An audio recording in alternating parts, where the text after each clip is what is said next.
Salut l'équipe, j'espère que vous allez bien.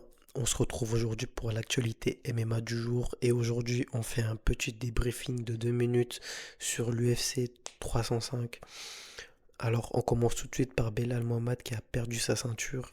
En fait Belal Mohamed il nous avait prévenu que cette fois-ci il allait laisser tomber son style ennuyant et qu'il allait combattre Jack Della Maddalena en striking. Et malheureusement pour lui ce qui s'est passé c'est qu'il a perdu tout simplement. Donc, nouveau champion, Jack Della Maddalena. Et ensuite, là, ce qui s'est passé, c'est que Jack Della Maddalena, il a call out Islam Makhachev. Donc, il veut venger Volkanovski apparemment. Et dans la foulée, Islam Makhachev, il lui a répondu. Et il a dit qu'il est prêt pour être.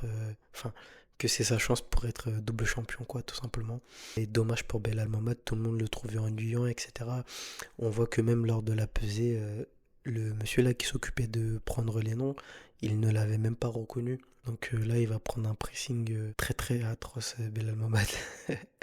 Et on continue avec Manon Fiorot. Alors Manon Fiorot, j'avais placé beaucoup d'espoir sur elle et je m'attendais vraiment à ce qu'elle remporte la ceinture. Et il y était presque en tout cas, franchement.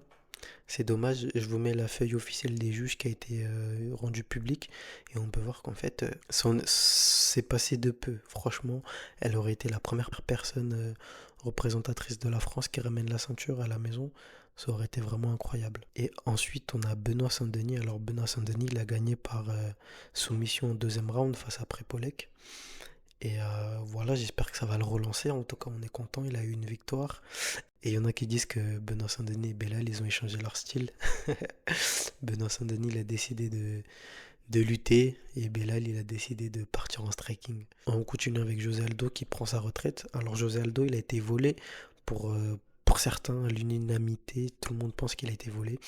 Et ce n'est pas la première fois lors de son combat face à Paulo Bautista, non, Mario Bautista, il a également été volé et là il a complètement rempli son adversaire à l'UFC 315 et malheureusement il a perdu et il décide de prendre sa retraite. Alors on ne sait pas si il prend sa retraite à cause de cette décision-là ou tout simplement parce qu'il n'a plus l'amour de ce sport tout simplement.